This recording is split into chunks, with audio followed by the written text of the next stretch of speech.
Russian military and Soviet military and then Russian military. It's famous for slowly getting going, I guess I should put it that way. It's actually famous for just kind of lumbering into a war and getting its butt kicked early on and then eventually getting itself together and being absolutely fearsome. Are we seeing some of that in this one? You mentioned early on it didn't go the way they wanted it to. Are they getting better? Well, I think you're the military man more than I am, Jesse, on that. And you obviously are familiar with the difference between attacking and defending.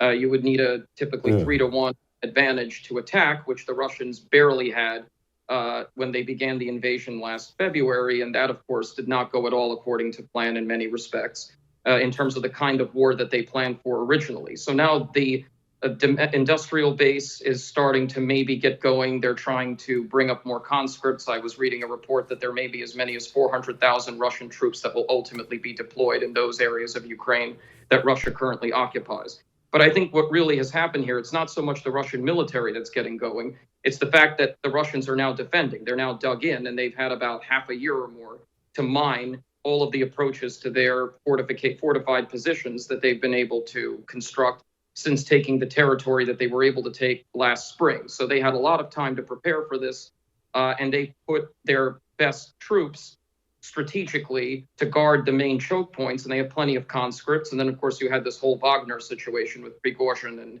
the mutiny and all of the chaos surrounding that. Now those Wagner troops are going to be sent back in potentially in some other capacity. So there is a lot of movement internally, but I think the big change is the Ukrainians are now attacking. It's become attrition. They're suffering massive casualties trying to break through.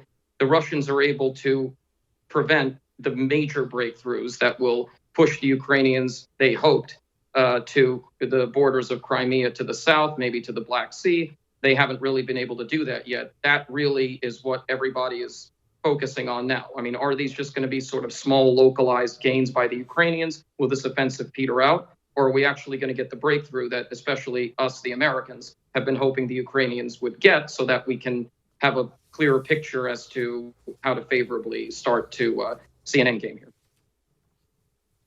Are we worried about Russian retaliation on us? They are a nation state that is capable of hurting us in different ways, and it's not really even a proxy war anymore when you're giving press conferences announcing how many munitions and other things you're sending. Are we worried about that? I think most of those cards have been played out. The nuclear card they waived it, I think, one too many times. I think that we have a very good understanding of what they can actually do practically. I'm not really going to get into, what they can do on the cyber front, what they can do more asymmetrically, but I think the kind of direct retaliation, I don't think they really have the capacity for it. I think they're really right now focused on holding on to as much as they can, wearing the Ukrainians down sufficiently through attrition, and wearing the U.S. and allies out to begin to lay the groundwork for a much more favorable to them territorial negotiation and compromise with Chinese assistance. That's very important, again, to underscore, because China's role in all of this, it's still not fully understood by us what they're doing.